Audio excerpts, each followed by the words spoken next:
Welcome back to another episode of Built and Backed. Joining me today is Lily Vittayarukskul, Waterlily's CEO and co-founder, who is on the path to become an aerospace engineer at an exceptionally young age, a patented inventor starting college at 14 and interning at NASA by 16.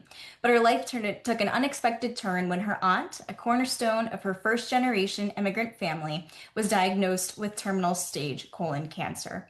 Since then, she's gone on to found Waterlily, and I am very excited to have her here on the show today to talk about what she does with Waterlily and really what inspired her to get started. So, Lily, welcome to the show. It's a pleasure to be here and very excited for this conversation. Likewise, I would love to have you start off by sharing with our listeners more about yourself and what you do. Yeah, definitely.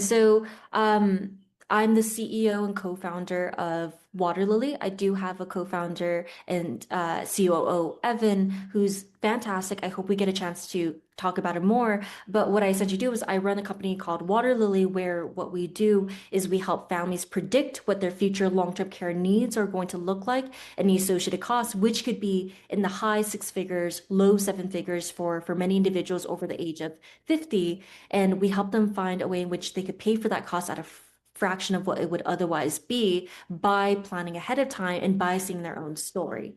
Mhm. And I, first of all, love that. Second of all, I'm curious to hear what inspired you to start Waterlily. Yeah, absolutely. I think you did a fantastic job in the early intro, which is I was not my career path did start early. I was interested in aerospace engineering early on.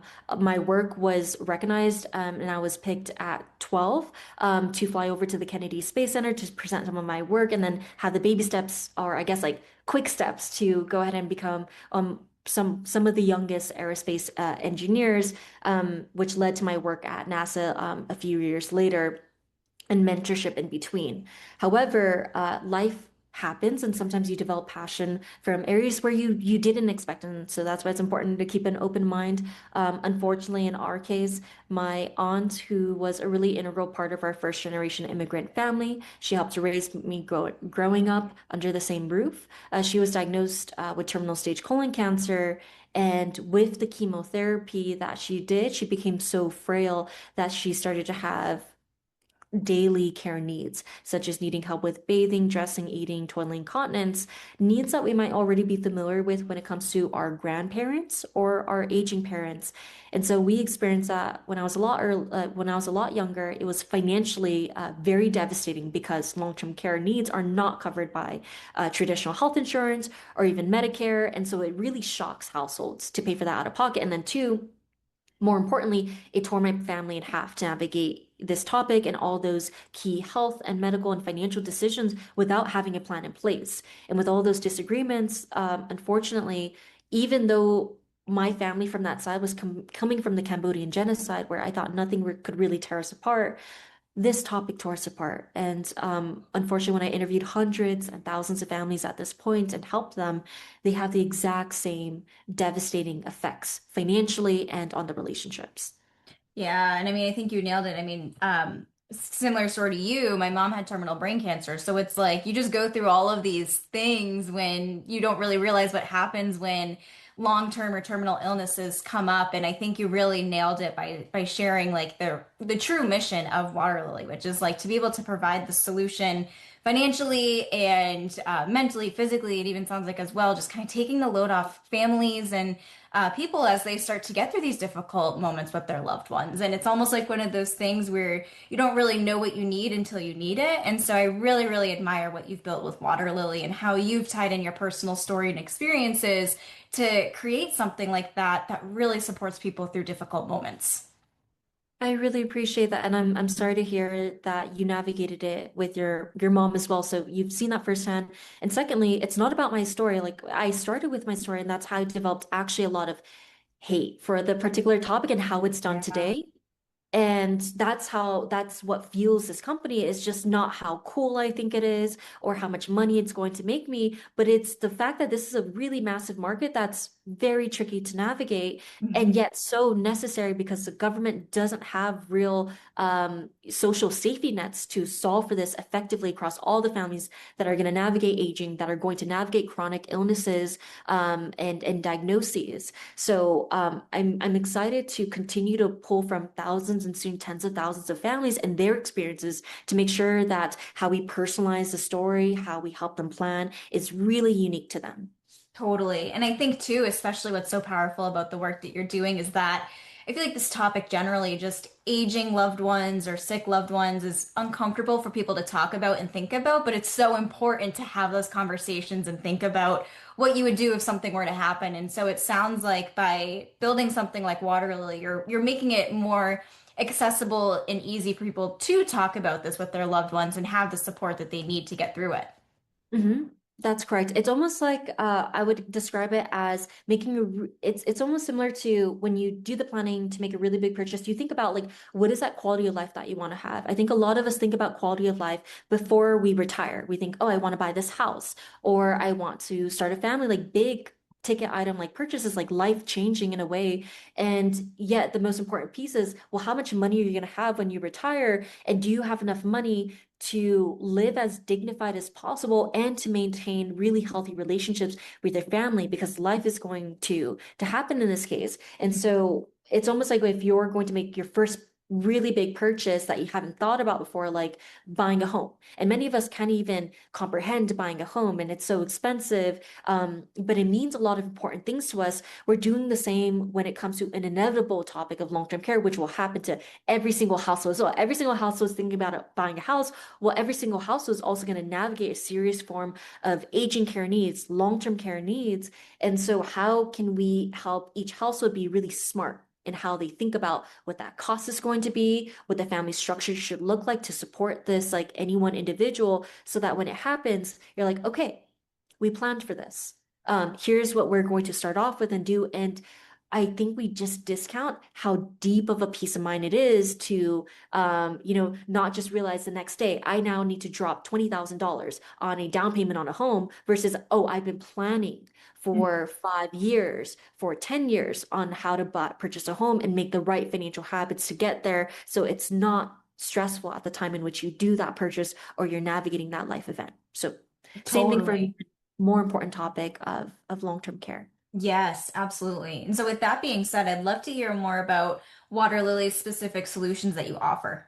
Yeah, so this is a very exciting time where it's not just about solving one of the most significant problems where in the US population of over 30 million individuals, less than 10% of individuals over the age of 50 have some form of a long-term care plan in place, despite how devastating it could really be on our finances and on our relationships. And we have at the same time really exciting technological advancements in both traditional AI and generative AI to help further personalize this topic and just make smarter decisions. And so we leverage those technologies in this case to deeply personalize the topic to the person sitting in front of us. So for you, Ashley, or for any other listener, if they filled out a 3 to 5 minute intake form where we got to know you, we asked you about your social demographic background, financial background, and medical background, we look at over 500 million data points of families that we've been following for many decades.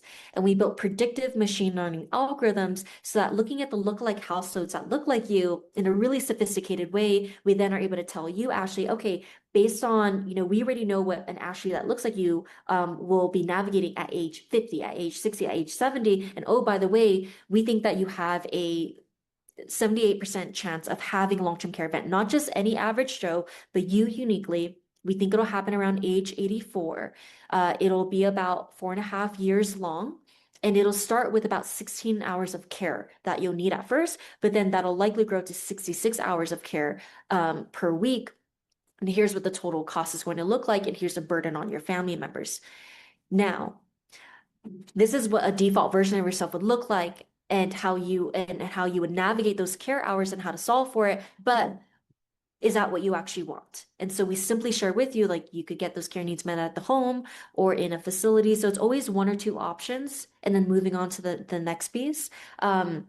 And so that's how we start the conversation. It's not about selling you a solution. I think this space has unfortunately been incorrect about selling you a solution, but how do we use AI to personalize your story, personalize your planning, create really sophisticated planning while making it incredibly simple? You only make one or two options and you click the next button. And then with generative AI, we'd be able to use that in addition to OCR to analyze any financial solution in this space that you could use almost like instead of purchasing a house outright, it is, well, what is the right loan for me? What is can I better understand what my mortgage would look like if I went with option like loan option A or loan option 10? Mhm. And we did that on steroids with generative AI, where we know all the financial solutions and we are able to look through the fine print of these documents and we model the claim payout. So if you were to have a long-term care event, which particular solution is actually going to have the most optimal kind of payout for you. So that's what we did end to end. So not only do you know, okay, I have a plan in place, but how do I make sure that I maximize every dollar I put into preparing for this topic as well? Yeah, and that is really important because as you shared, I mean, there's so much money that families have to make sure that they have available for their loved ones when this time comes. And so, as you mentioned, being able to just optimize and capitalize on the money that you do have and stretch it as long as you can, I think is huge. hmm and I'll touch on one of these, and I want to get your thoughts here, which is the what I noticed, it's not the financial piece that is the most motivating aspect of this topic. What was a lot more important and the hardest predictive algorithms that we had to build out was predicting how the family members would actually step in by default for any part of your care Mhm. phase. And Yeah. so in the intake form, we ask, what does your household structure look like? How many individuals are you coupled? What is your coupled status? How many kids do you have?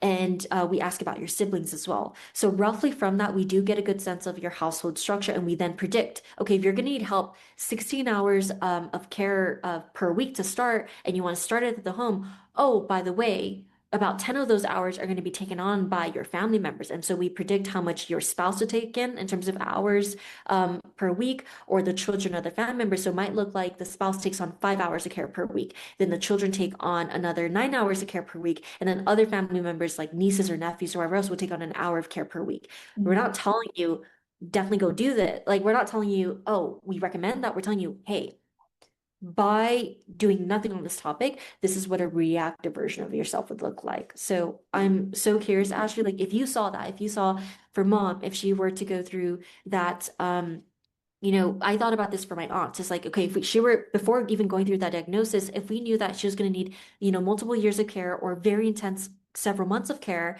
and we know, and we were told, hey, this is how Lily would step in for that. Here's how Ashley would step in for that. I'm curious, like, what does that invoke in you?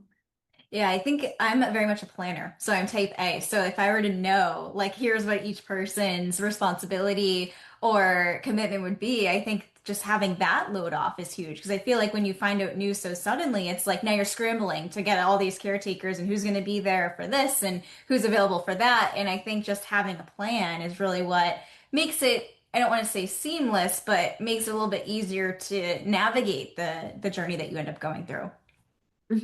And that's exactly what we see. And it removes that emotional burden. It's no longer Yes. pointing at your family member and saying, like, hey, I need you to take on 5 hours of care for a week. It is starting with an unbiased, we looked at other families. This is how much they stepped in. Does that seem? And then that's where you instinctively learn, like, well, actually, it's not that anyone's trying to be selfish. You learn, like, logistically, can I take on 15 hours of care per week? Can I take on 20 hours of care for a week for mom? And oh, by the way, I don't live next to mom. When I think of my own mom, like I don't live next to her right now. I'm in SF and she is in LA. Well, I moved down to LA. It starts to invoke those questions, right? Of like what seems logistically possible, which then, if you ask those questions ahead of time, we know ourselves pretty well. And so if we can give more confidence to the model about, hey, here's what I'm actually reasonably able to do, and logistically what I'm able to tell my family members, my hope, and I'm curious to get your thoughts. My hope is that reduces a lot of blame in the Oh family when yeah, the event happens. absolutely. Totally. Yeah. And I think one question that comes to mind for me is that I wonder if there's like an opportunity for, or if you're already doing this with Waterlily, to loop in conversations and input from professionals that are also part of this process, like financial advisors or estate planning attorneys or I don't know, even funerals, like the hospice agencies, things like that that are really involved in these types of scenarios. I'm curious to hear if that's something that's come up. Yes, I love that question because we are not D2C. I am not selling my time. I do have over 100 clients underneath me personally in being obsessed with this topic, being licensed to have a financial conversation with them. And they love that I'm just like my personality that they've learned online, and so they come to me with all sorts of problems, but I act as a professional, and who we sell to is professionals. We are a B2B2C enterprise SaaS platform, Mm. meaning in order to maintain a pretty competitive distribution moat, and to actually solve our mission of like how do we make this more accessible to families. One is by working with a financial professional or a care professional. So that looks like a wealth advisor, a financial advisor, an insurance agent, or even retirement communities that are talking to 56-year-old individuals that are thinking about going into a kind of retirement community instead, and it costs a lot of money. And they don't know how to talk about long-term care in a way that like people's eyes don't glaze over, saying you're talking about average statistics. That's just not me. Yeah. So that's a problem they have today. So when we give the software to them, they not only have access to 100 to 200 households at once, but also two is that the service then looks free for the client or the family Mhm. because families already have to navigate this out-of-pocket cost, hopefully as efficiently as possible. And these professionals have aligned financial incentives with you to try to solve this problem with you and help you find a more efficient path that they may have access to, which is access to a retirement community or access to insurance products or access to financial planning on, your how to best position your assets. Totally. And I love what you mentioned there about how Waterlily appears free to the clients who are using it because you made such a good point that like moments like that or situations like that are already so financially heavy that being able to provide a solution that to them doesn't really have a cost, I think is incredible. Yes, I think that in the future, it's going to expand past these professionals in this private industry. It's going to expand into the government that somehow needs to navigate the cost of folks that do run out of money and how do Yeah. they use their bucket of money really efficiently for this. So I also think I continuously think, and I could be wrong here, that families shouldn't be paying for this. So I'll do anything and everything possible to align with the businesses that have really efficient ways in which they could distribute the software. But two is I am getting demand from consumers, from families that just want to do this themselves as Mhm. well, and they don't want to talk to a professional. So how do you make the platform, accessible enough, either through a professional or not, so that they could essentially self-serve? Yeah, and that does make sense too. And I imagine, like you said, for families who are more proactive with this type of stuff, would just want to get access to it directly. That's That's correct. great. Yeah. And I'm curious to hear about your journey as a founder specifically, because you have such a cool background being on the path to becoming an aerospace engineer, but then, of course, switch gears to focus on Waterlily. And I think a lot of founders who are listening to this have experienced something similar where they were on one path, got an idea for a startup, and now they're at those crossroads of like, okay, which direction do I go? I'd love to hear your experience about that and any advice you give to a founder who's in a similar place. Oh my goodness. I have so many thoughts here. One is like I never wanted to become a founder. I think that it's a little tricky. I don't quite understand. I don't quite empathize with folks that say like it's always been my journey to become a founder or an entrepreneur, and I just need to find the right idea. I worry at times that may not be the right approach here. Just because building a company is so incredibly hard that you need so much grit to kind of get through it, and it can't just be an idea that you kind of like and you feel like you can't be employed by another person. And so for me, I just focus on like how for me it was I wanted to always be a part of innovation. I think that's why, when NASA essentially found me early on and recruited me and tried to put me on that path, I thought it was one of the most innovative spaces. You have space. There's so much to do in space. So Mhm. that always appealed to me. It's just my general DNA is just how do you build things that don't exist in the world yet? And I could work underneath others if I wanted to.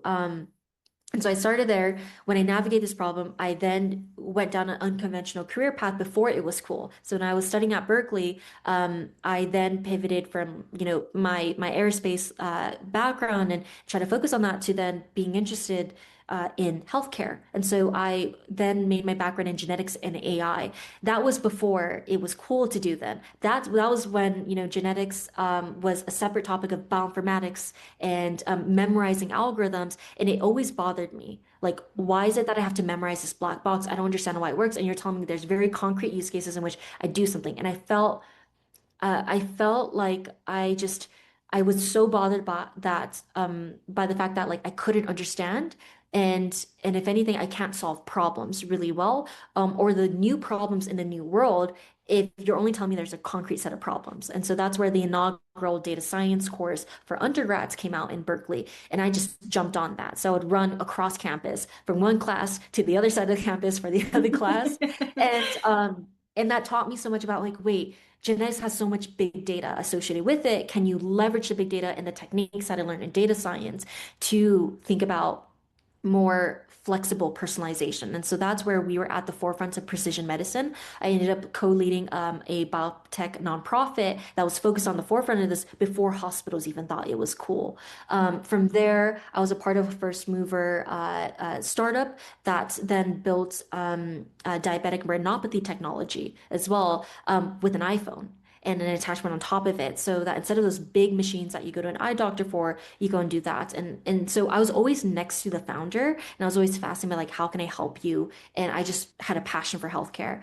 But then it's important to take a step back. So I took a step back and realized, wait, um, the reason why I'm passionate about healthcare and improving the accessibility of the space is because I go back to my origins, why I was here in the first place. And that's when I realized families weren't really being served on the long-term care topic, and then developed the guts to build a company because I didn't see anyone else building a company in a way that I think it needed to exist as. Mhm. So that's where we raised nearly $10 million in venture funding Amazing. for up to our seed round, to essentially tackle this problem.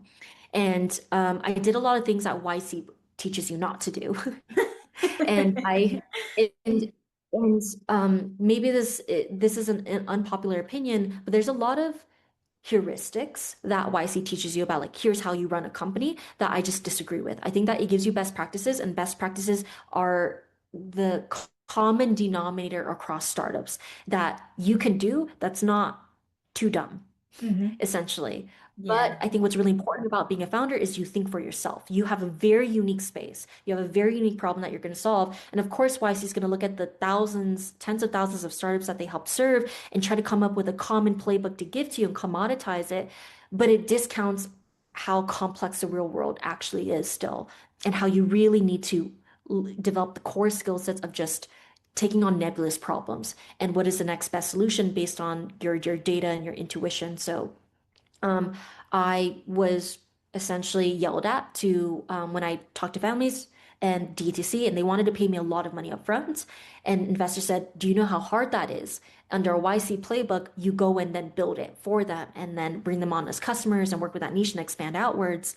And I thought to myself, well, if I took a step back into me building a company, that we're going to get into some trouble in a Mhm. few years from now, and I won't be able to raise funding because going DTC is exceptionally hard. The margins are really thin. And if the margins are really thin, I don't have that much room to innovate if possible. And so that's Yeah. where I then pivoted and thought about like, okay, let me take a step back. There must be others that have aligned incentives with families. And that's where I then created the B2B2C enterprise SaaS model, which then has much more significant margins. It doesn't cost me as much. There's lower CAC to go get access to families.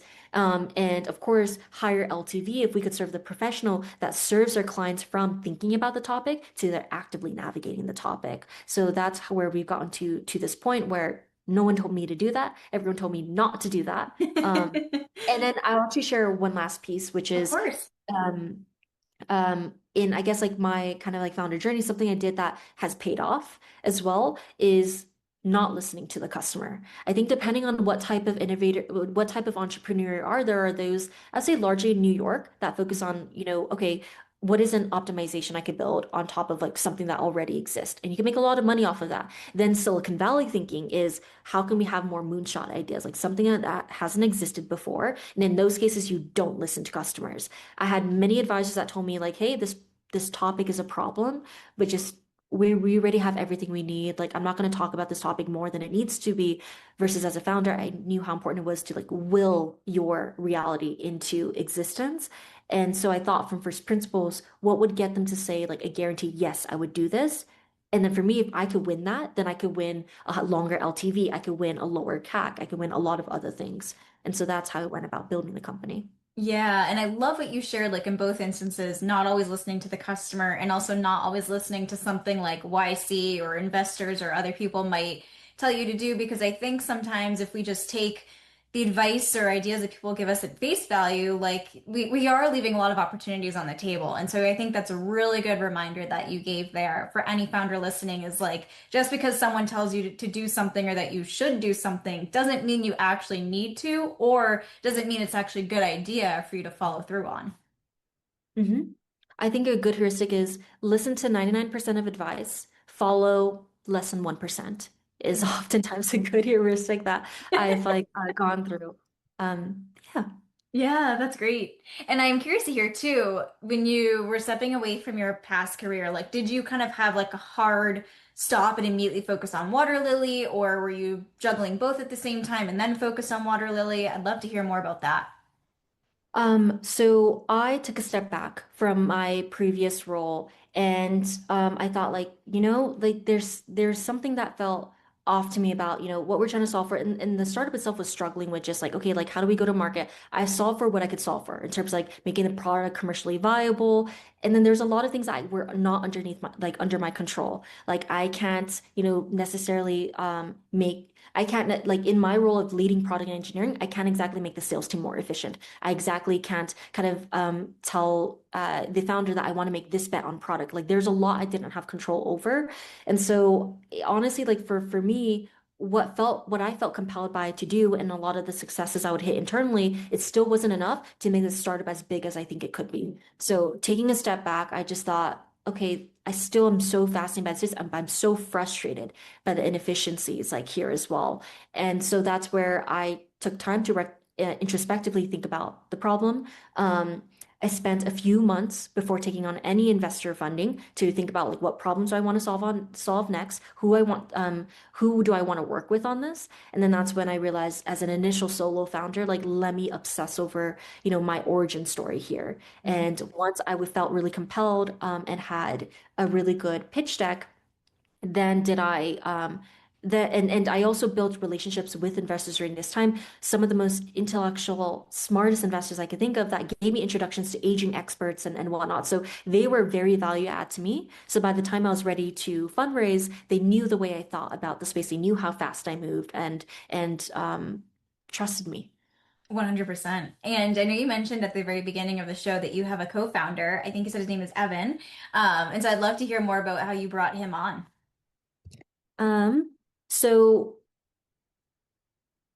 he came in as an investor turned co-founder, meaning he was one of our early angel checks, and of course he angel invested in multiple other companies at the same time. He realized that when he looked at all of his friends that were running a company at the same time he was running a company, they all did really exceptionally well. So there is some network effects too, and he thought, well, if I just put a little bit of money to each one of them, I would have so much more money right now than if I didn't do that. And so then he made it a philosophy of like anyone that's like close to his close friend group, there's oftentimes there's that network effect of success. And that's how he met me. That's how he made an investment in me. And he kept being surprised on how much success we were having in our discovery, in building the product, and the reception that we had from the space.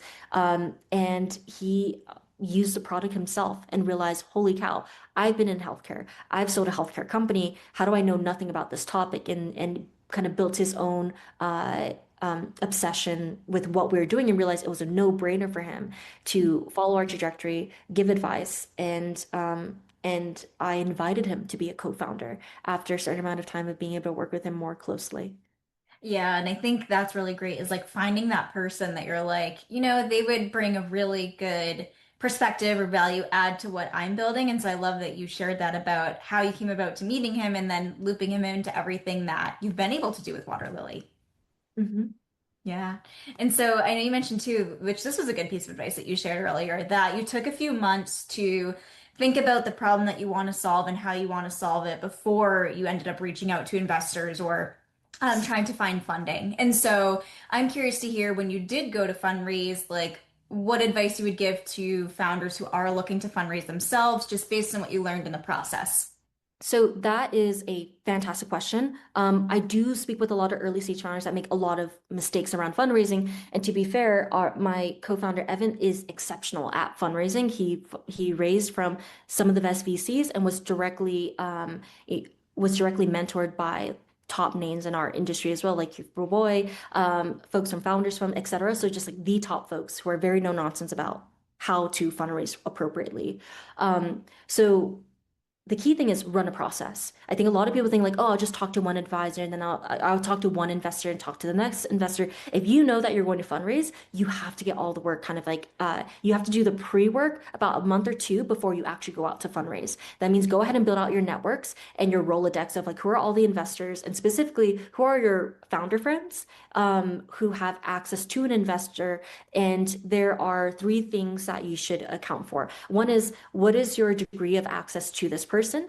Is a referral that you're going to be getting to this investor? How highly do they, how close are they to that investor? And third is how highly would they talk about you? And so you could create a little bit of an algorithm there of like weighting of how important that is to figure out, multiple founders or multiple investors are going to have an introduction to a single investor, but that's a way for you to stack rank who to ask first, to ask for that particular introduction. And then from there, when you start your fundraise, you should be taking on and easily anywhere between 8 to 15 calls every single day and run like every single day, especially on weekends as well. Like you are nonstop and you already have given them a timeline of just like, hey, look, we are planning to close this round in about like by the end of this month. And what's key there though is you first have to start off with, it's not obvious. Start off with the investors where you don't care that much about them. Like in that first week of just like, hey, if you mess up your pitch, this is the whole point. Is like you are improving your pitch in that first week. And these are people where it's not the big hitters yet. But then going into the second week, you do hit the big hitters and very quickly you try to find your lead investor. Because once you have a lead investor, everyone else sort of wants to follow, but you have to run a process, a competitive process for finding that lead investor and moving forward with that. Anything that is not a definite yes is a definite no, despite what they say. Mm. Yeah. And so it's just run a process, run a process, go through volume, and anything that is not a definite yes is a no, and you need to move forward and keep it up until you only need one yes out of 100 no's. Yeah, and I think that's a great way to end this episode is just by sharing that great piece of advice. If it's not a definite yes, it's a definite no.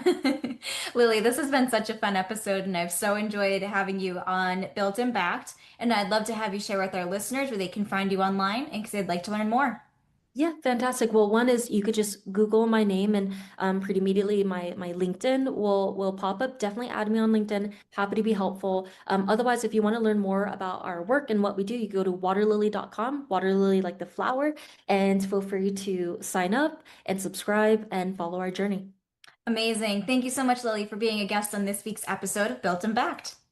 Fantastic. Thank you for having me.